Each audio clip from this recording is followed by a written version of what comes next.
আজকে 21শে ফেব্রুয়ারি উপলক্ষে আমি যখন ফুল দিতে গেলাম 12টা 1 মিনিটে ফুল দেওয়ার কথা এবং ওয়ারেন্ট অফ প্রেসিডেন্ট অনুযায়ী আমি সবচেয়ে আগে ফুল দেব নির্বাচিত সংসদ সদস্য হিসেবে।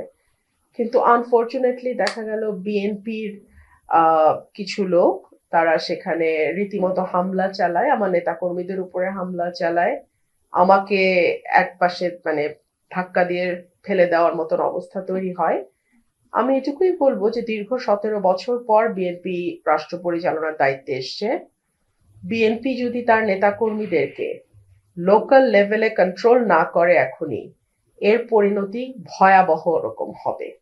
এবং যেহেতু দীর্ঘ 15 বছর একটা লম্বা সময় বিএনপির নেতাকর্মীরা নানানভাবে চাপে ছিল, লুকিয়ে থাকতে বাধ্য হয়েছে, তারা যখন এরকম একটা ভয়ঙ্কর হিংস্রতা নিয়ে পলিটিক্যাল পদের ব্যবহার করার চেষ্টা করে, এটা আমার মনে হয় দলের উঁচু পর্যায় থেকে বিষয়টি মনিটর করা এবং তাৎক্ষণিক ব্যবস্থা নেওয়া না হলে এটা দলের জন্য ভীষণ ক্ষতিকর হবে এবং সরকারের ভাবমূর্তিও ক্ষুণ্ণ হবে। সরকার মাত্রই এসছে, আমি আশা করব যে বিএনপি সরকার এবং দল হিসেবে এই ধরনের উচ্ছৃঙ্খল নেতা কর্মীদের ব্যাপারে তড়িৎ ব্যবস্থা নেবে।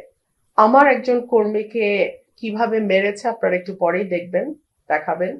পীযূষ দা, আমাদের সাংবাদিক ভাই, ওনাকে রক্তাক্ত করে ফেলেছে। সো বিএনপি কে এখনই যদি নিজেদের কন্ট্রোল না করে বিএনপি, এর পরিণতি ভয়াবহ হবে, আমি এটুকুই বলবো। এটা একেবারে পূর্ব পরিকল্পিত হামলা এবং উপজেলার নেতারা, এবং সেখানে কিন্তু উপজেলার প্রেসিডেন্ট সেক্রেটারি ছিল না, আমরা কিন্তু উপজেলা প্রেসিডেন্ট সেক্রেটারিকে দেখি নাই। এখানে গুন্ডা প্রকৃতির একটা লোক, উনি এই হিসাবে এভাবে এলাকায় এভাবেই পরিচিত, সেই লোকের নেতৃত্বে কিছু উচ্ছৃঙ্খল ছেলে পেলে তারা গিয়ে হামলাটা চালায়। এটা তো ওদের একটা পরাজয়, মেনে নেওয়ার কষ্ট আছে। আমি এখান থেকে স্বতন্ত্র জিতে গেছি, ওনারা কোটি কোটি টাকার লেনদেন করেও পারেন নাই, ব্যালট স্টাফ করেছেন, ওনার ছেলে সেনাবাহিনীতে আছে, সেই পরিচয় ব্যবহার করে নানান ভাবে চেষ্টা করেছেন, কাজ হয় নাই। সো এইসব নানান আছে। তো আজকে আইন শৃঙ্খলাটা আপনার নিরাপত্তায় একেবারেই ভালনারেবল আইন শৃঙ্খলা পরিস্থিতির নাজুক। আমি দেখলাম পুলিশ চেষ্টা করেছে।